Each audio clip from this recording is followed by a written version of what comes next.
जय जोहार, नमस्कार। छत्तीसगढ़िया चैनल देख रहे हैं आप। छत्तीसगढ़ की तमाम सभी बड़ी महत्वपूर्ण काम की खबरों की शुरुआत करते हैं आज की पहली बड़ी खबर के साथ।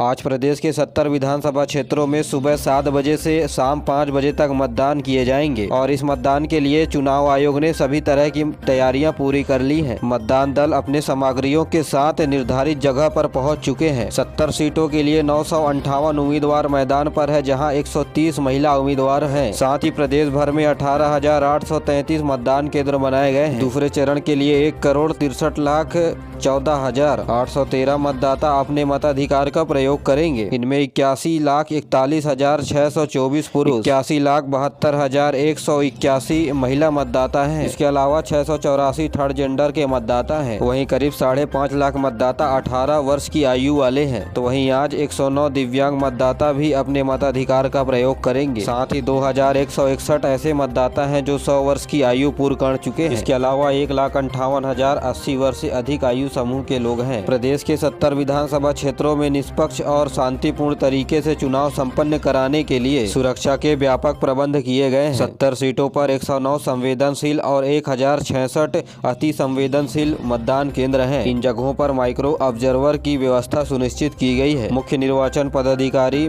कार्यालय से मिली जानकारी के अनुसार प्रदेश में दूसरे चरण के चुनाव को संपन्न कराने के लिए 90,288 कर्मी चयनित किए गए, जिसमें 75,332 मतदान कर्मी और 14,240 रिजर्व कर्मी शामिल हैं, जो मतदान केंद्रों में पहुंच चुके हैं। इसके अलावा 1,062 सेक्टर अधिकारी भी लगाए गए हैं, जो प्रत्येक 2 घंटे में अपने क्षेत्र में हुए मतदान की प्रतिशत को रिटर्निंग ऑफिसर को बताएंगे। तो वहीं प्रत्येक मतदान केंद्र में BLO अल्फाबेटिकल मतदाता सूची के साथ मौजूद रहेंगे, जहां मतदाताओं को उनका नाम और सरल क्रमांक खोजने में मदद करेंगे। प्रदेश में हो रहे विधानसभा चुनाव के बीच सबसे ज्यादा संगवारी बूथ सुर्खियां बटोर रहा है। ये बूथ महिलाओं को सहभागिता बढ़ाने और महिला सशक्तिकरण को बढ़ाने के लिए बनाया गया है। प्रदेश में दूसरे चरण के मतदान के लिए 727 संगवारी बूथ बनाए गए हैं। इनमें सुरक्षा से लेकर मतदान कराने तक की जिम्मेदारी महिलाओं की है। इन बूथों में चुनाव के लिए महिला अधिकारियों को विशेष रूप से प्रशिक्षण दिए गए हैं। ये बूथ महिलाओं को चुनाव में मतदान करने के लिए प्रोत्साहित भी कर रहे हैं। राजधानी रायपुर के उत्तर और पश्चिम विधानसभा क्षेत्रों में बनाए गए संगवारी बूथों में मतदान कर्मी के रूप में महिलाएं ही मौजूद रहेंगी। इसके अलावा 71 दिव्यांग मतदान केंद्र और 72 युवा मतदान केंद्र बनाए गए हैं। साथ ही 347 मतदान केंद्र को आदर्श मतदान केंद्र बनाया गया है। इसके अलावा 70 विधानसभा क्षेत्रों में 4,416 मतदाता जो 80 वर्ष से अधिक आयु वर्ग के हैं, उनके घर घर जाकर डाक मतपत्र के माध्यम से मतदान कराया जा चुका है। इसके अलावा चुनाव कार्य में लगे हुए मतदाता के अधिकारी और कर्मचारियों की सुविधाओं के लिए 71,427 डाक मतपत्र प्राप्त किए जा चुके हैं। पूर्व CM डॉक्टर रमन सिंह ने प्रदेशवासियों से की मतदान करने की अपील। कहा, आपके मतदान शक्ति से बदल सकती है छत्तीसगढ़ की तकदीर। पूर्व मुख्यमंत्री रमन सिंह ने कहा कि अब प्रदेश में फिर से विकास की पटरी पर लौटने का समय आ गया है। छत्तीसगढ़ में विकास के लिए अब मताधिकार का उपयोग करें। वहीं चुनाव से पहले अरुण साव का कांग्रेस पर बड़ा आरोप। कहा, ट्वीट कर छत्तीसगढ़ का चुनाव बंगाल की तर्ज पर लड़ना चाहते हैं। साव ने कहा कि भाजपा कार्यकर्ताओं को कांग्रेसी गुंडे घसीट कर मार रहे हैं, सर फोड़ रहे हैं। हमारे कार्यकर्ताओं पर जान का खतरा बना हुआ है। आज प्रदेश में मतदान के दिन 70 विधानसभा क्षेत्रों में मौजूद शासकीय कार्यालयों एवं औद्योगिक तथा प्राइवेट संस्थानों में सामान्य अवकाश घोषित किया गया है। इसके अलावा निजी क्षेत्रों तथा औद्योगिक और व्यवसायिक प्रतिष्ठानों में भी मौजूद अधिकारी और कर्मचारियों के लिए वोट डालने के लिए अवकाश घोषित किया गया है। जारी आदेश के अनुसार ऐसे कारखाने जो सप्ताह में 7 दिन काम करते हैं, उन्हें प्रथम और द्वितीय पाली में 2-2 घंटे के लिए मतदान करने का अवकाश दिया जाए और जो असंगठित तरीके से काम करने वाले कर्मचारी और मजदूर है, उन्हें पारी पारी से मतदान करने का अवसर दिया जाए। राज्य निर्वाचन आयोग ने फोटो युक्त नामावली मतदान पर्ची के साथ मतदाता परिचय पत्र जो फोटो युक्त है उसे मतदान केंद्रों में ले जाने की अपील की है। पासबुक के अलावा अन्य 12 प्रकार के दस्तावेजों को दिखाकर मतदाता अपने मताधिकार का प्रयोग कर सकेंगे। इसके अलावा ड्राइविंग लाइसेंस, आधार कार्ड, पैन कार्ड, चुनाव से पहले 2 अलग अलग गाड़ी गाड़ियों में भारी मात्रा में कैश बरामद, 4 युवक हुए गिरफ्तार। चुनाव के पहले बसना पुलिस की जांच के दौरान बड़ी कार्रवाई करते हुए 2 अलग अलग गाड़ियों में भारी मात्रा में नकदी बरामद की गई है। मामले में पुलिस ने 4 लोगों को गिरफ्तार किया है। चेकिंग के दौरान 1,70,000 रुपए 3 लोग भी गिरफ्तार हुए हैं, तो वहीं दूसरी ओर जगदीशपुर मार्ग पर 3,07,000 रुपए कैश बरामद किया गया है। छत्तीसगढ़ जनता कांग्रेस जोगी को बड़ा झटका, प्रत्याशियों ने थामा कांग्रेस का दामन। यह छत्तीसगढ़ में मतदान के एक दिन पहले शक्ति विधानसभा क्षेत्र में जनता कांग्रेस जोगी के पार्टी को बड़ा झटका लगा है। छत्तीसगढ़ जनता कांग्रेस जोगी के प्रत्याशी राजकुमार पटेल ने जोगी कांग्रेस से इस्तीफा देकर कांग्रेस का दामन थामा है। बताया जा रहा है कि वे पार्टी के सहयोग नहीं मिलने से नाराज चल रहे थे। उन्होंने पार्टी के अध्यक्ष अमित जोगी से चुनाव लड़ने के लिए सहयोग मांगा था। सहयोग नहीं मिलने पर पार्टी से इस्तीफा दे दिया।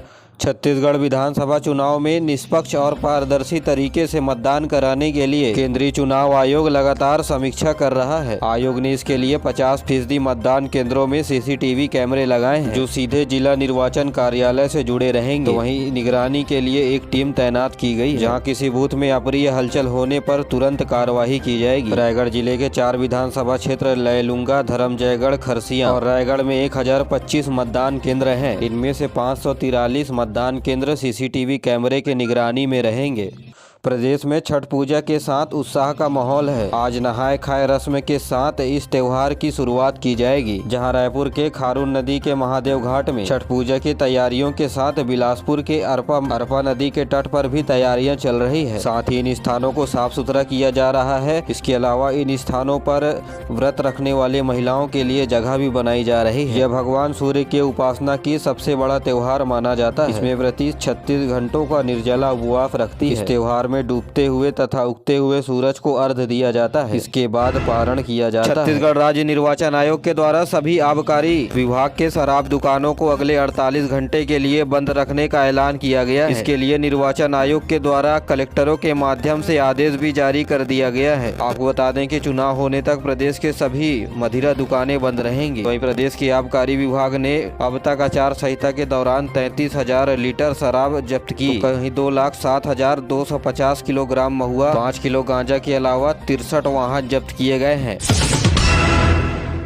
जिसकी कीमत बाजार में करीब 3,11,83,000 रुपए है। बता दें कि सभी सीमावर्ती क्षेत्रों में आवागमन को टाइट कर दिया गया है। वहीं प्रशासन की ओर से सभी मदिरा दुकानों को बंद कर शुष्क दिवस मनाने का ऐलान किया है। राहुल गांधी ने बलौदाबाजार में बड़ी जनसभा को संबोधित करते हुए कहा कि दिल्ली में यदि कांग्रेस की सरकार बनती है तो छत्तीसगढ़ को अंतर्राष्ट्रीय एयरपोर्ट बनाएंगे। हिंदुस्तान के अलावा विदेशों में अपने उत्पाद बेच सकेंगे छत्तीसगढ़ के किसान। उन्होंने इस दौरान विशाल जनसभा को भी संबोधित किया। उन्होंने महिला को सालाना 15,000 रुपए देने की बात कही। इस दौरान मुख्यमंत्री भूपेश बघेल ने रायपुर में रोड शो भी किया तथा अपने प्रत्याशियों के पक्ष में वोट डालने के लिए स्थानीय लोगों से अपील भी की।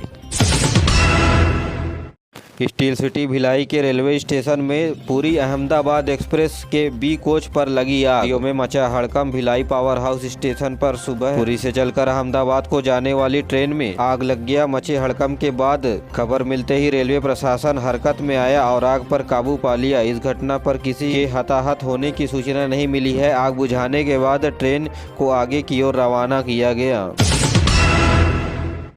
चुनाव प्रचार के अंतिम दिन भाजपा के केंद्रीय मंत्री मांडविया ने छत्तीसगढ़ में भाजपा सरकार बनाने का किया वादा। कहा पहली कैबिनेट बैठक में घोषणाओं पर शुरू हो जाएगा काम। उन्होंने कहा कि जिस दिन सरकार बैठेगी उसी दिन से 18 लाख मकान हम देंगे। पहला वादा दिसंबर में पूरा करेंगे। पहली कैबिनेट की मोहर लगेगी, जहां 25 दिसंबर के दिन किसानों को बोनस दिया जाएगा। इसके अलावा पीएससी जाँच के लिए हम जाँच आयोग बैठाएंगे। जहाँ इन सभी बातों का जिक्र केंद्रीय स्वास्थ्य मंत्री मनसुख मांडविया ने पत्रकारों के सामने किया। रायपुर में फिर लगेगा भारत के बेहतरीन बोर्डिंग स्कूलों का मेला। पालकों को प्रीमियम स्कूल एग्जीबिशन में मिलेगी पूरी मदद। यह बच्चों के लिए समग्र शिक्षा का महत्व काफी बढ़ रहा है। डे स्कूल और बोर्डिंग स्कूल के बीच चयन कर पाना माता पिता के लिए हमेशा बहुत कठिन होता है, जिसे दूर करने के लिए हर साल की तरह राजधानी रायपुर में बेहतरीन स्कूलों पर भारत का सबसे बड़ा 100 प्रीमियर स्कूल प्रदर्शनी एक बार फिर रायपुर में आयोजित की जा रही है, जिसमें 25 से अधिक भारत के विरासत बोर्डिंग स्कूल और न्यू एज इंटरनेशनल स्कूल एक मंच पर एक साथ होंगे ताकि माता पिता को अपने बच्चों के लिए स्कूल चुनने में मदद मिल सके। 2 दिवसीय कार्यक्रम में एशिया के अग्रणी शिक्षा मेला आयोजक exhibition and media private limited के द्वारा आयोजित किया जा रहा है। इसका आयोजन 18 और 19 नवंबर को सुबह 11 बजे से साइजी होटल में आयोजित किया जाएगा।